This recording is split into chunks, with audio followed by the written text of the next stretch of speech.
Hola a todos, mi nombre es Eri Viñarqui, soy asistente del Departamento de Histología y Emiología y en la clase de hoy trabajaremos sobre fertilización.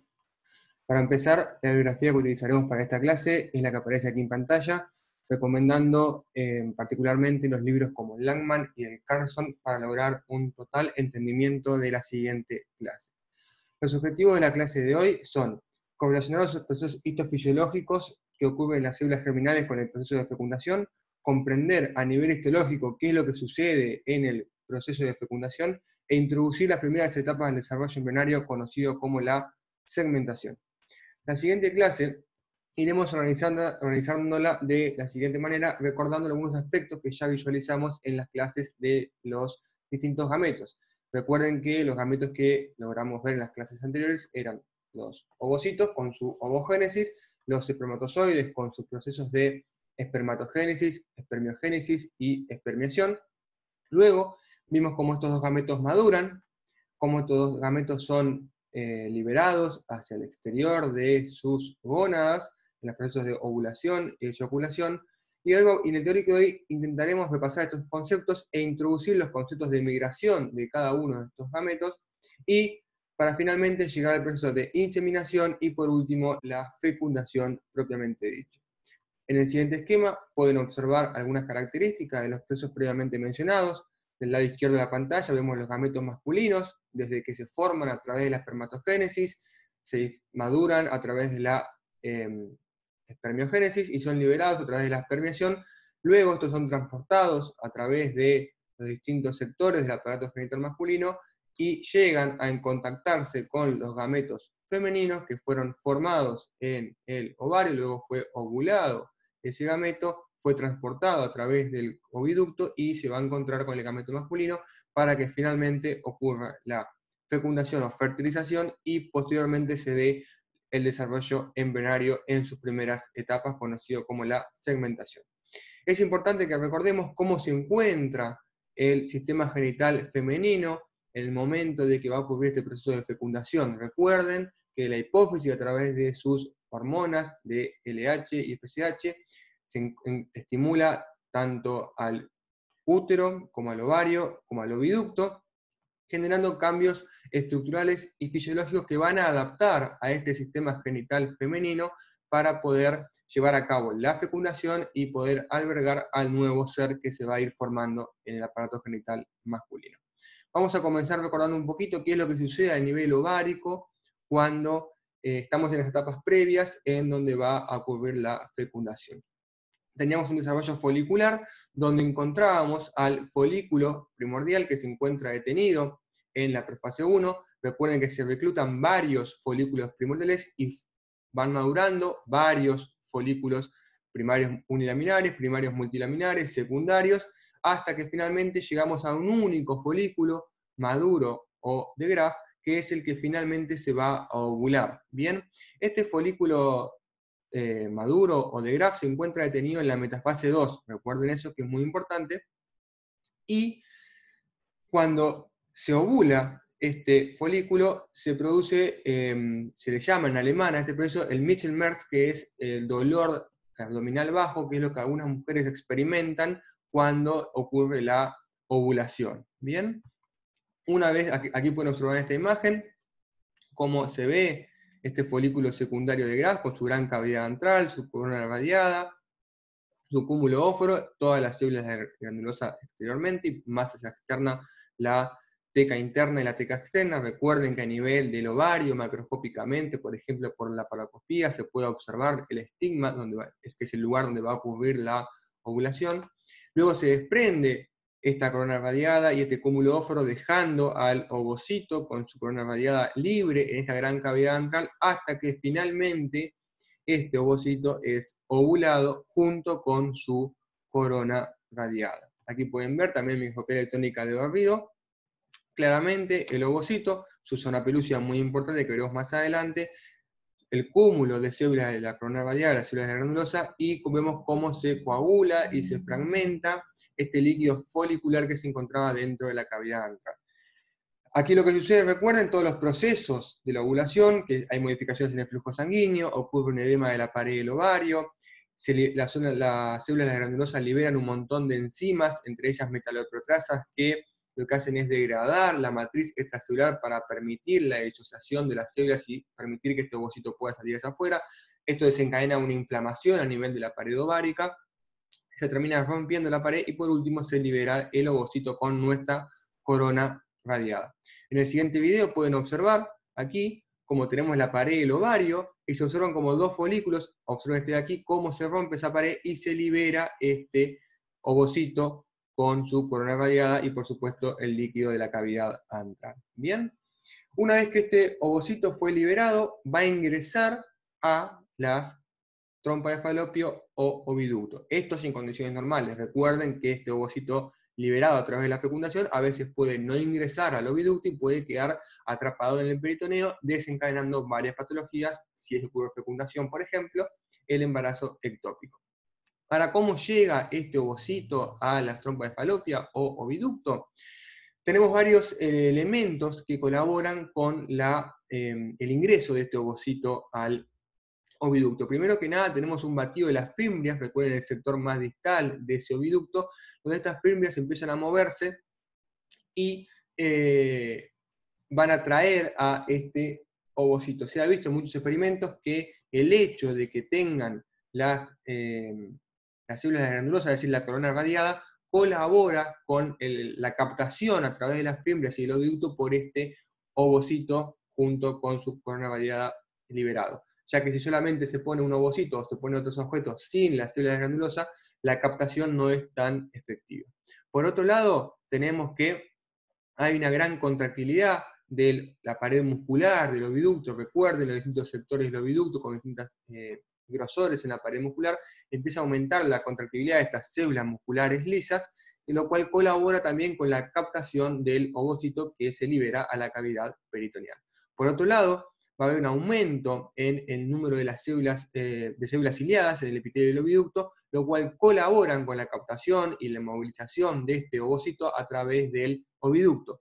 Es por eso muy importante que si estas cilias no se logran mover adecuadamente a nivel de las células ciliadas, pues, como sucede en el síndrome de Cartagener, muchas mujeres desarrollan infertilidad debido a que no tienen movimiento ciliar y no pueden captar a este ovocito adecuadamente y queda finalmente liberado en la cavidad peritoneal, donde si no es fecundado es degradado por el sistema inmunitario. Por último, otro proceso que tenemos dentro del oviducto es el aumento de la cantidad de secreción que ocurre a nivel de las células secretoras del líquido tubárico, es decir, que aumenta el líquido tubárico a nivel intraluminal para poder justamente captar y mantener adentro de él a este ovocito liberado. Por lo tanto, la migración del oviducto aproximadamente en el humano dura entre 3 a 4 días y lo podemos dividir en dos fases, una fase lenta y una fase rápida.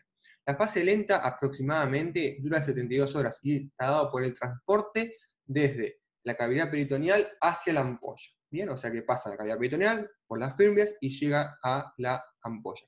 ¿Por qué es lenta? Porque justamente, como veremos más adelante, a nivel de la ampolla es donde va a ocurrir la fecundación. Por lo tanto, es a este nivel del oviducto donde nuestro ovocito tiene que encontrarse la mayor cantidad de tiempo detenido para que pueda ser encontrado por los gametos masculinos. Si eso sucede así, o si no sucede así y nunca es fecundado este ovocito, va a ocurrir una fase rápida de transporte a través del istmo y hacia el útero. Bien, vamos a pasar por el istmo hasta llegar al útero, donde podrá o no ocurrir la implantación si es que fue fecundado nuestro ovocito. ¿Por qué sucede esto? Así como dijimos que en la fase lenta tiene que estar disponible la mayor cantidad de tiempo este ovocito para ser fecundado, en la fase rápida, si es que fue fecundado este ovocito, debe ser velozmente dirigido hacia el útero para que se desarrolle una implantación adecuada. De lo contrario, van a ocurrir implantaciones inadecuadas como los diversos sitios del embarazo ectópico, sea peritoneal, sea tubárico o sea parauterinos. Bien, aquí en el siguiente video vemos un transporte de este ovocito, en este caso fertilizado, pero funciona igual, cómo se va moviendo a través de la pared del oviducto. Recuerden que este oviducto no está quieto como está aquí, sino que tiene contracciones rítmicas de la pared muscular uterina. Por lo tanto, vimos cómo se transporta el ovocito hacia la ampolla, y ahora iremos a ver qué es lo que sucede con los gametos masculinos hasta llegar efectivamente a la ampolla. Una vez formados los espermatozoides a nivel del testículo, estos van a migrar por los túbulos seminíferos, por los conductillos rectos que se encuentran a nivel del mediastino testicular. Todo esto es un transporte pasivo por parte de los espermatozoides, ya que son redirigidos por contracciones rítmicas de las células musculares lisas que se encuentran en la periferia de los túbulos seminíferos y de los tubulillos rectos, hasta que llegan al epidídimo. ¿Bien?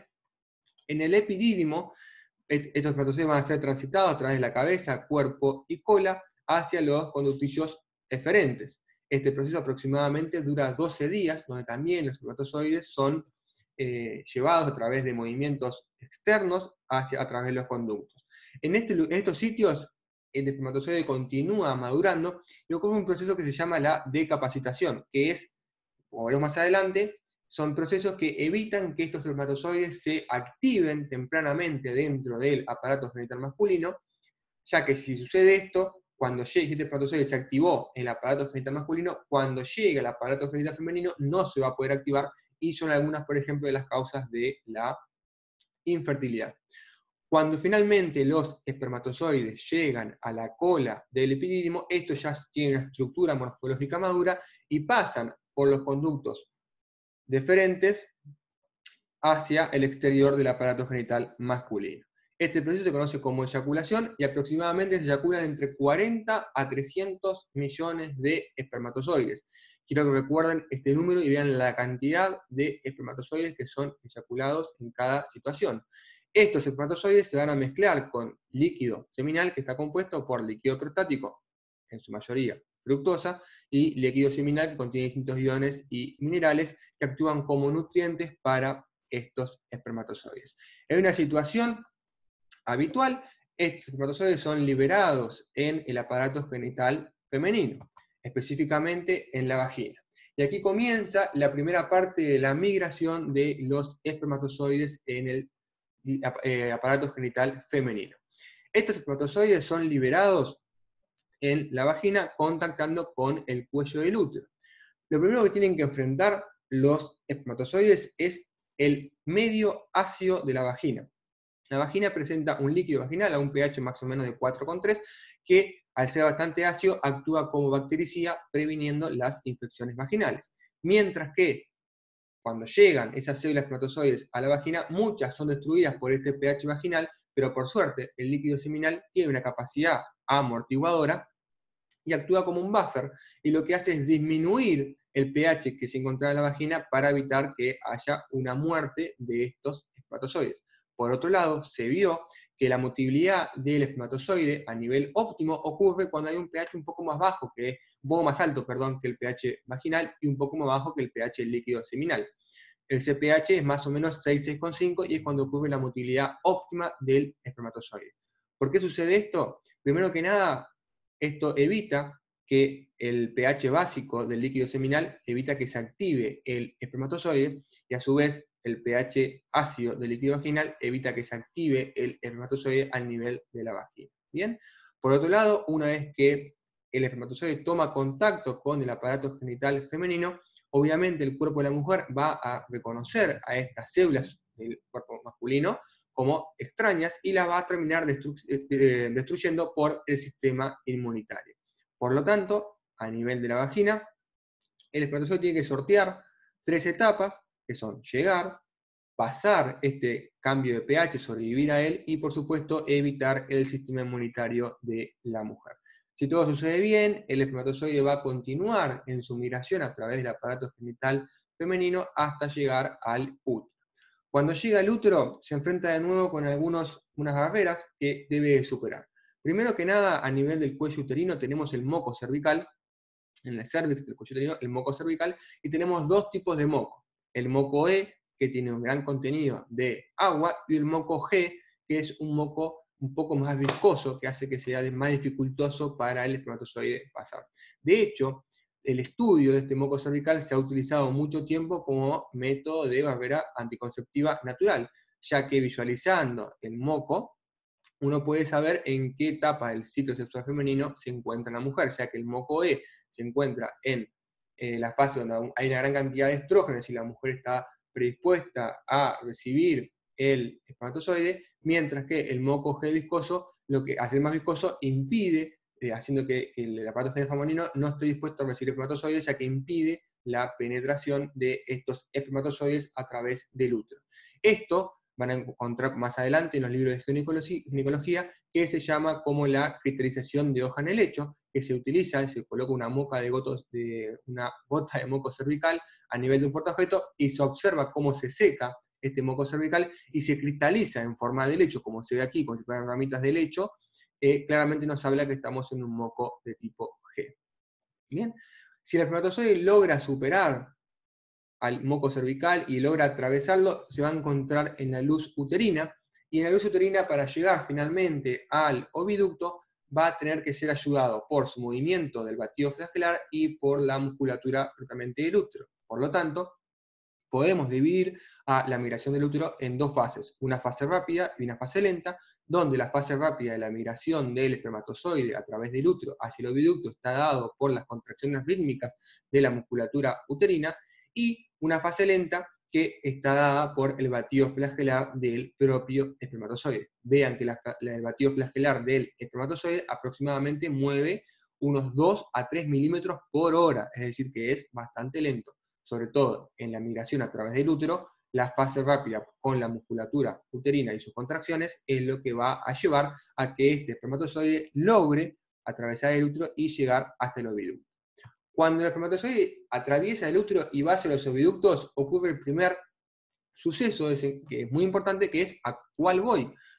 Nunca sabemos, o el espermatozoide de hecho no sabe, y cuando una mujer ovula tampoco sabemos, así si la miramos clínicamente, en qué ovario ocurrió la ovulación, si fue en el derecho o fue en el izquierdo. Por lo tanto, muchos espermatozoides van a ir hacia el izquierdo y muchos van a ir hacia el derecho, y en algunos no van a encontrar ningún gameto femenino al cual poder fecundar. Por lo tanto, ahí se pierde una gran cantidad de espermatozoides.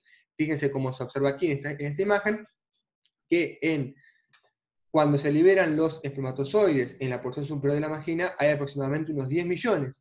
Cuando llegan al útero, ya tenemos 1 millón. Cuando llegan y se desplazan por el útero, superando el moco, el pH, el sistema inmune, tenemos 100.000. Cuando llegan a las trompas, tenemos 10.000. Y cuando efectivamente llegan al lugar, a la ampolla, que va a ser el lugar de la fecundación, tenemos entre 1.000 y 100 espermatozoides que van a contactar a ese ovocito. Entonces, cuando atraviesan el útero y llegan al oviducto, deben de sortear al azar hacia cuál ir, y finalmente se van a acumular en el istmo del oviducto. Bien, en este lugar del istmo, los espermatozoides son captados por el epitelio del oviducto, como pueden ver en esta imagen coloreada, una imagen de microscopía electrónica de barrido, donde vemos la cola y pieza intermedia del espermatozoide en la cabeza, y luego vemos el epitelio del oviducto cómo atrapa a este espermatozoide para evitar que digamos, que se pierda o que se vaya y que se quede retenido ahí. ¿Por qué es importante esto? Porque aquí en este lugar es donde va a ocurrir la capacitación. ¿Bien? La capacitación es un proceso que le ocurre al espermatozoide que va a generar que tenga una hiperactividad flagelar. Y esta capacitación está dada por modificaciones de la membrana plasmática, donde por ejemplo se intercambian algunos fosfolípidos y se modifica, se elimina el colesterol, y a su vez también se intercambian algunas glucoproteínas de membrana. Y por supuesto empieza a organizarse todo el citoesqueleto y toda la energía del espermatozoide para lograr una hiperactividad flagelar. Esto es lo que le va a permitir migrar velozmente a través del oviducto, y es por eso que estos espermatozoides son captados por el epitelio del oviducto para asegurar una adecuada capacitación. Bien, luego que se ocurrió esta capacitación, el espermatozoide se separa del epitelio tubárico y tiene que comenzar a nadar contracorriente con el batido ciliar del epitelio tubárico. Recuerden, que hemos dicho anteriormente, que el epitelio del oviducto se encuentra realizando contracciones rítmicas y un batido ciliar hacia el interior del útero. El espermatozoide debe salir del útero e ir hacia la ampolla. Por lo tanto, toda su energía y todo su movimiento es a contracorriente. ¿Bien? Debido a todos estos procesos que llevan mucho tiempo y que el espermatozoide le puede llevar varios días y varias horas lograr sortearlos, es que la capacidad fecundadora del espermatozoide es aproximadamente 80 horas. Esto le permite al espermatozoide llegar al útero, atravesar el útero, llegar al oviducto, en el oviducto poder realizar la capacitación y finalmente llegar a fecundar al ovocito. Bien, aquí ven algunas imágenes de cómo se mueven estos espermatozoides. Bien, vean que tenemos distintos tipos de movimientos de batidos flagelares, algunos característicos, otros un poco más discordantes, y todo esto se estudia que según cómo se muevan los espermatozoides es el índice de fertilidad de los óvulos. Por lo tanto, hasta el momento vimos, por un lado, la liberación del ovocito en el ovario, que es captado por las fimbrias y que es en la fase lenta de semidetenido en la ampolla de esta trompa uterina o oviducto.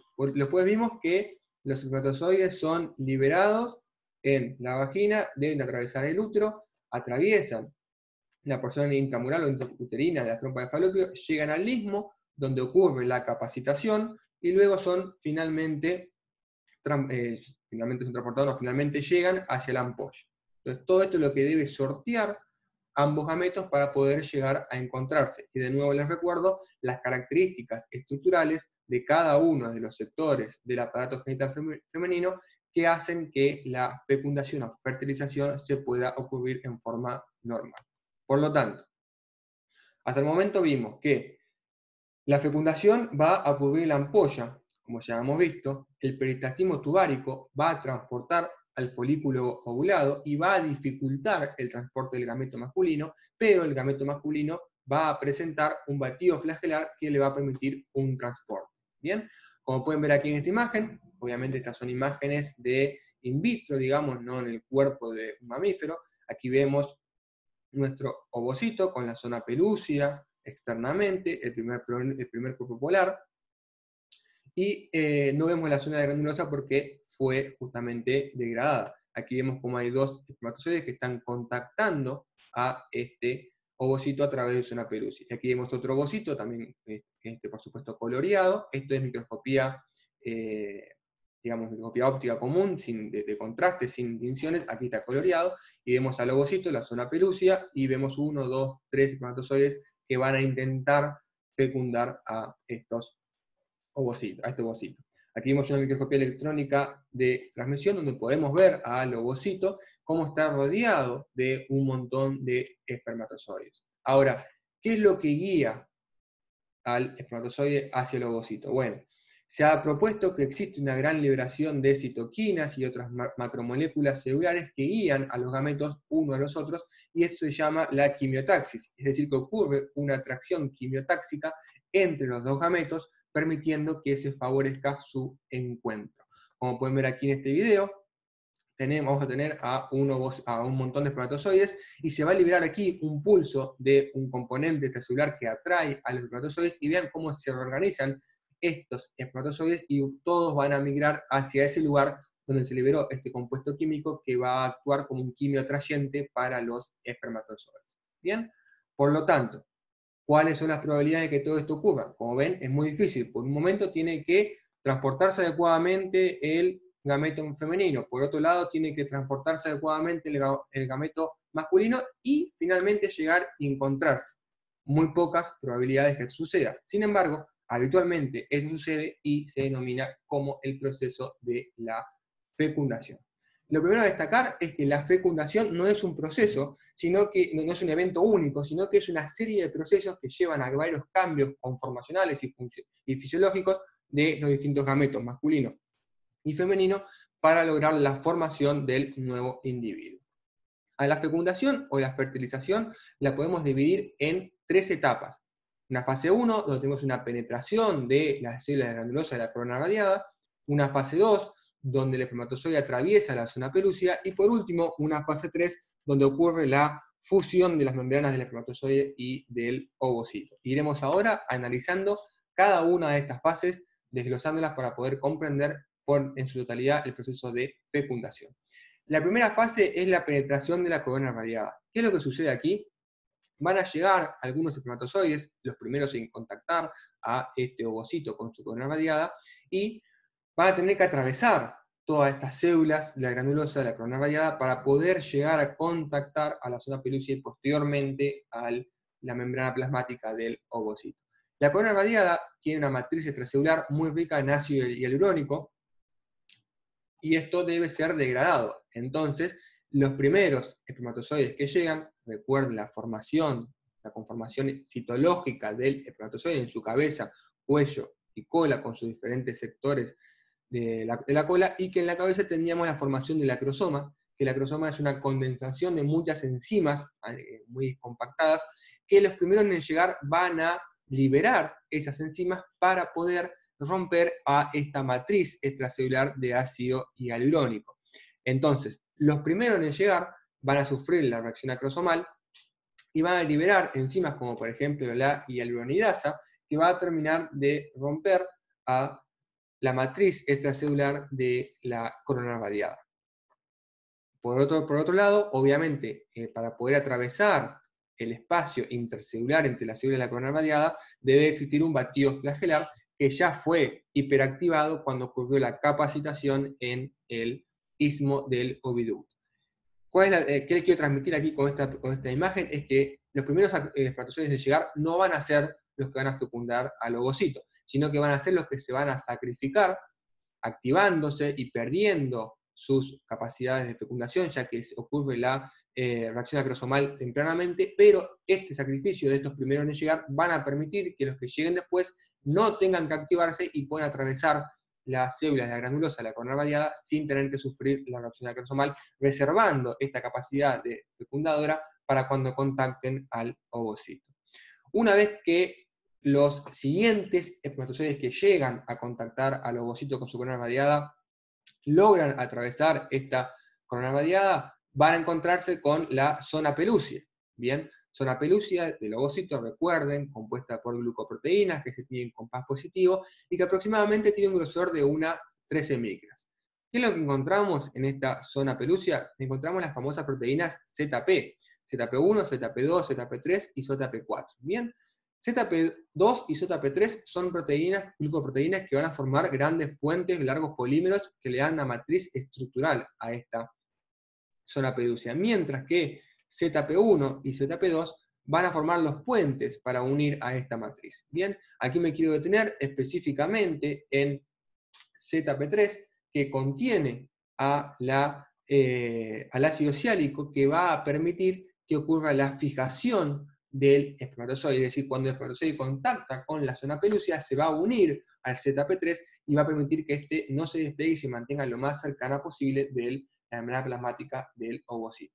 Lo otro importante es, recuerden, la especificidad de estas proteínas a nivel de interespecies, ya que solamente se reconocen las ZP con las espermatozoides de la propia especie. Esto en mamíferos no suena difícil de comprender, pero imagínense cuando tenemos en la evolución los animales que se reproducen, por ejemplo en aguas abiertas, o simplemente en un charquito, donde en un charquito pueden haber muchos huevos de muchas especies distintas de sapos o de anfibios en general, y se van a liberar muchos espermatozoides de muchos anfibios. Entonces, para evitar que haya una reproducción interespecie y no se logre el normal desarrollo, se ha desarrollado este mecanismo en el cual las ZP son específicas de cada especie, haciendo que cada espermatozoide de cada especie se una con el ovocito de cada especie. Bien, eso es la especificidad interespecie. Entonces, cuando el espermatozoide de la misma especie logra contactar y unirse a la zona pelúcea, va a ocurrir la reacción acrosomal de este espermatozoide. Esta reacción acrosomal es desencadenada por el contacto de la ZP3, que es aquella enzima de la proteína de la zona pelúcea que le brinda especificidad a la unión. El comienzo de la reacción acrosomal está dado por diversos segundos mensajeros, entrada de calcio, cambio de potencial, liberaciones de los gránulos enzimáticos, etc. Y sobre todo ocurre un cambio en el pH del espermatozoide. Va a ingresar calcio extracelular y va a salir hidrógeno intracelular, haciendo que este pH rápidamente aumente y se haga de un pH ácido a un pH básico, y esto va a permitir la liberación de las enzimas de la reacción acrosomal. Este proceso de reacción acrosomal se puede diferenciar y visualizar a microscopía electrónica de transmisión en la cabeza del espermatozoide, como vemos aquí, que se pierde esta membrana acrosomal, se va como fragmentando, se van liberando las enzimas que aquí contenía, y finalmente dejan desnudo a la membrana plasmática del espermatozoide, que inmediatamente se contacta con el núcleo de este espermatozoide, que va a contener el material genético para fecundar y para compartir con el ovocito.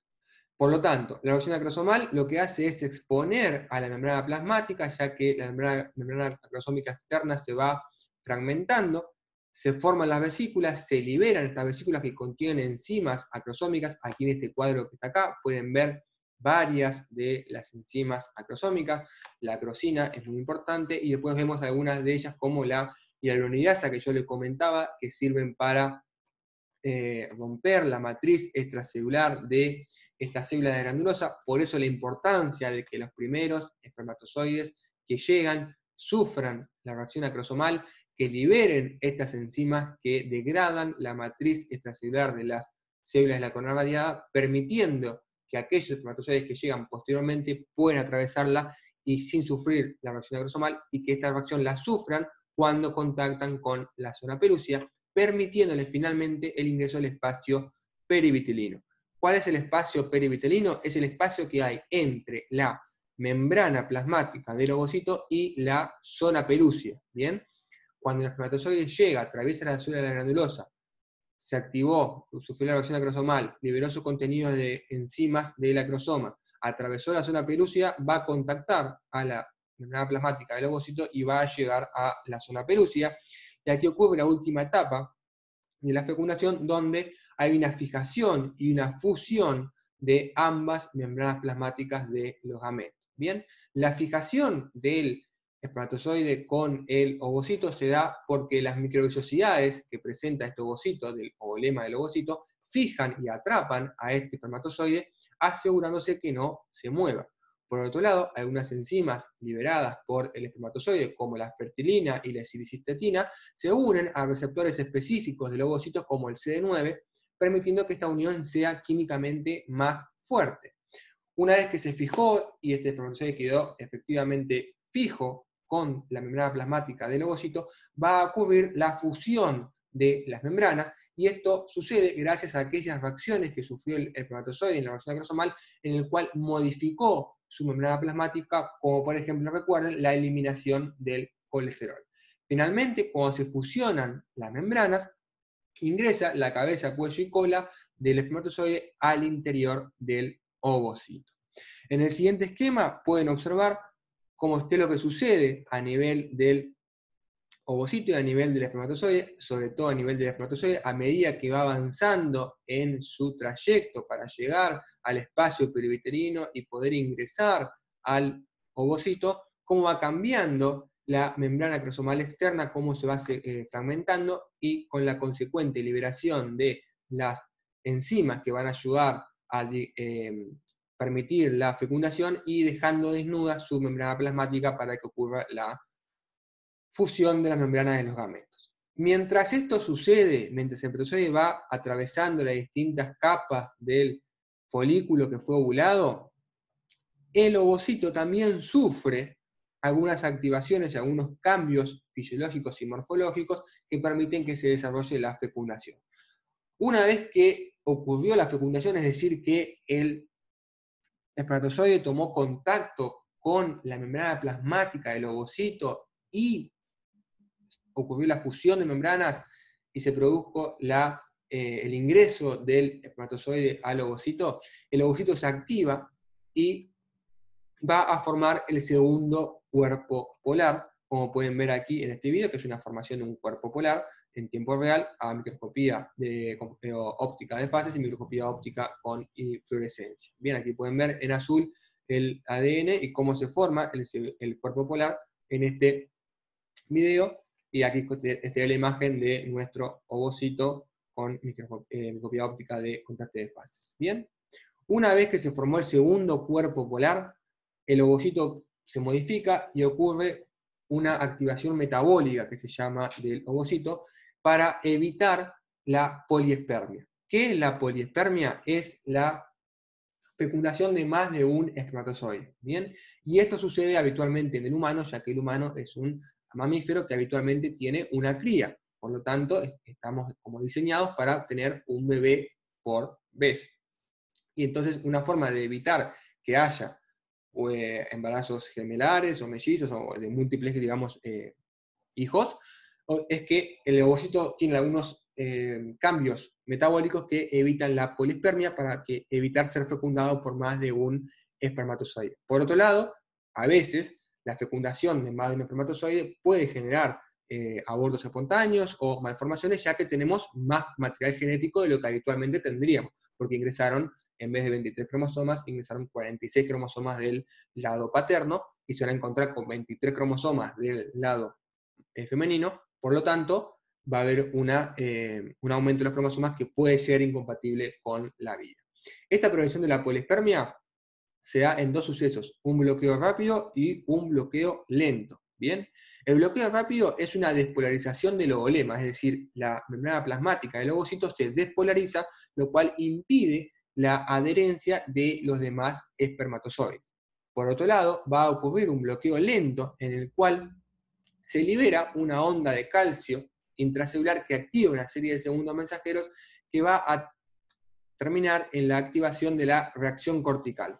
¿Qué es la reacción cortical? Es la liberación de los gránulos corticales que se encuentran en el ovoplasma del ovocito, y estos gránulos contienen un montón de enzimas que van a generar la hidrólisis de la zona pelúcida, y al no haber zona pelúcida, los espermatozoides no se van a poder unir con el ovocito. Por lo tanto, la reacción cortical es un mecanismo muy importante que va a ser muy importante para que esta zona pelúcida sea inactivada y evite la unión de nuevos espermatozoides con el ovocito.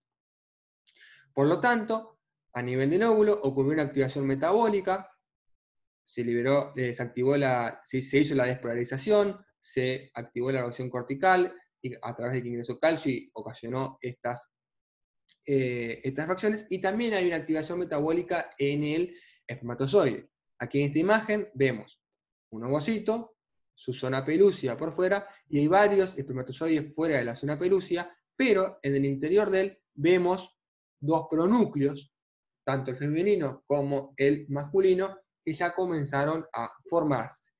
¿Cómo se forma el pronúcleo masculino? Recuerden que la cromatina del espermatozoide estaba muy compactada, bien, tenía puentes de disulfuro entre el ADN, la cromatina y protaminas, es decir, se forman moléculas de protamina más cromatina, o sea, ADN, más los puentes de disulfuro, forman una estructura muy compacta del ADN, ya que debe guardar todo su contenido muy seguro y muy chiquito para poder entrar en la cabeza del espermatozoide. Por lo tanto, a nivel del aumento del calcio intracelular y el cambio de pH que se ocasionó en el espermatozoide, estos puentes de disulfuro se rompen y liberan y descompactan a la cromatina, que estaba muy compactada, y finalmente se forma el pronúcleo masculino. Una vez que se formaron los dos pronúcleos, para la continuación del desarrollo humano, estos dos pronúcleos se van a terminar de condensar, y el ovocito que estaba detenido en metafase va a culminar su meiosis formando el segundo cuerpo polar que yo les mostré anteriormente. Aquí se puede ver un cuerpo polar, aquí se puede ver otro cuerpo polar, por fuera la zona pelúcida que ya tendría que estar inactivada por los mecanismos de poliespermia, y aquí tenemos un pronúcleo femenino y un pronúcleo masculino que están ya debidamente formados y que se pueden identificar a microscopía óptica. Esto es un ovocito con microscopía óptica en contraste de fase, es decir, sin tinción. ¿Bien?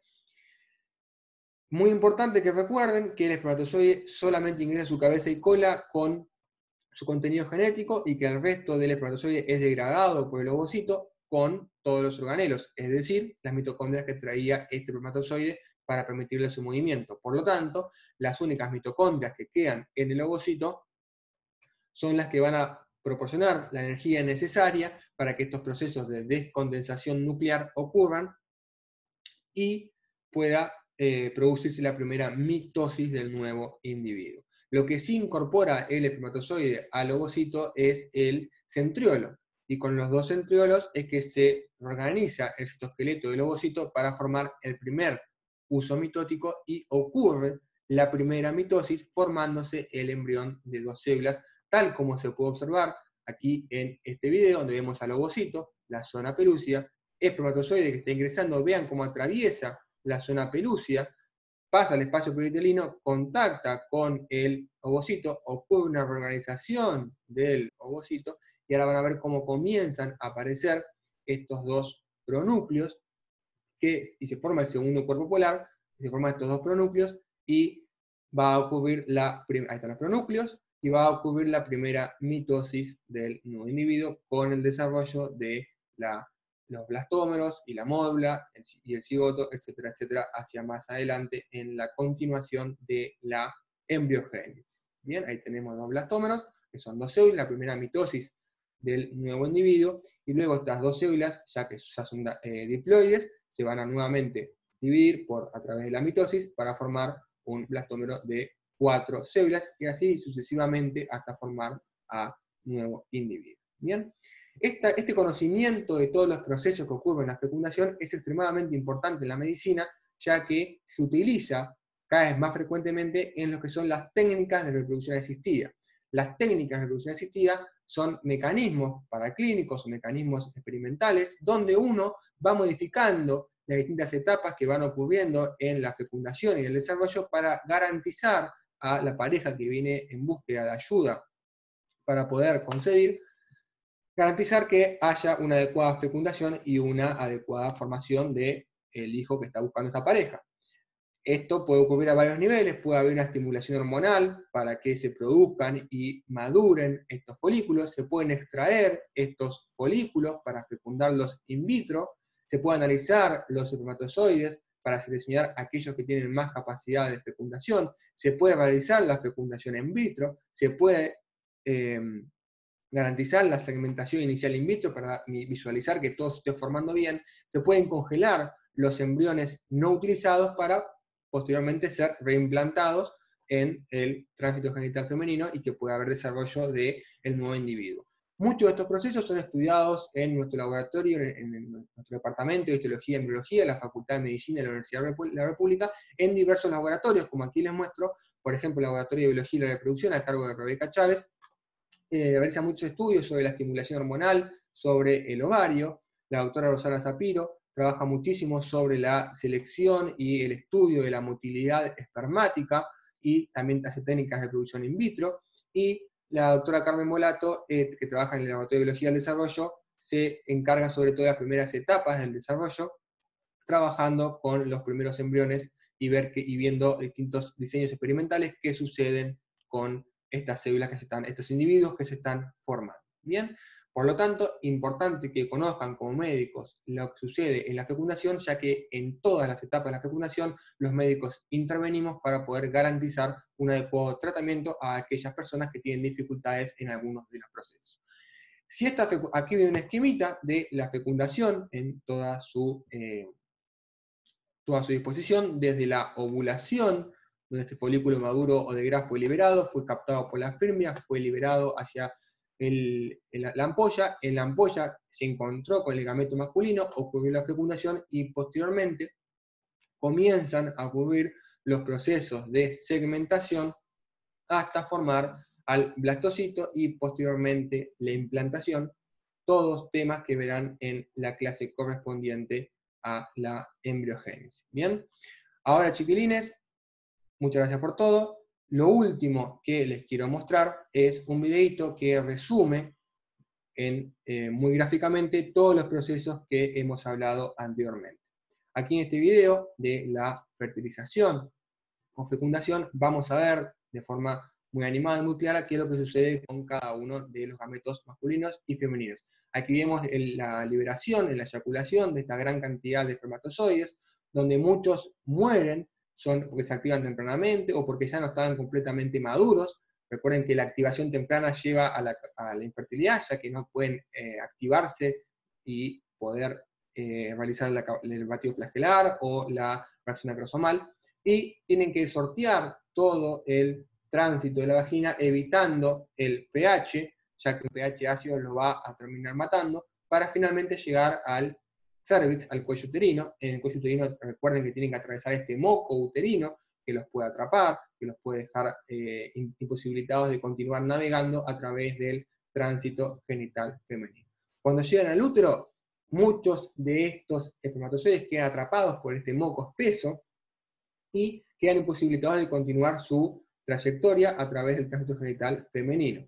En el útero, recuerden que tenemos dos fases, la fase rápida y la fase lenta, donde la fase rápida está dada por las contracciones del útero, la fase lenta por el batido flagelar, y es aquí, en este útero, donde muchos espermatozoides se van a encontrar con el sistema inmunitario, macrófagos del sistema genital femenino, que van a reconocer a estas células masculinas como extrañas y las van a terminar fagocitando para posteriormente destruirlas. Por lo tanto, se van a perder muchos espermatozoides. Una vez que atraviesan el útero, van a tener que elegir hacia qué oviducto ir, si el izquierdo o el derecho, utilizando algunos factores que son útiles, como por ejemplo la quimiotaxis, que va a atraer al gameto masculino hacia el gameto femenino. El gameto femenino, recuerden que fue captado por las fibras a través del peritoneo y está siendo transportado hacia el útero por el batido ciliar de las células ciliadas del oviducto y por las contracciones del oviducto. Mientras que el gameto masculino está nadando a contracorriente. Recuerden que las cilias del oviducto atrapan este espermatozoide para permitirle la capacitación y que ocurra una hiperactivación flagelar para permitirle un rápido movimiento hasta llegar a contactar al ovocito que se encuentra rodeado por las células de la granulosa. Van a llegar varios espermatozoides, obviamente mucho menos de lo que se liberaron en la eyaculación.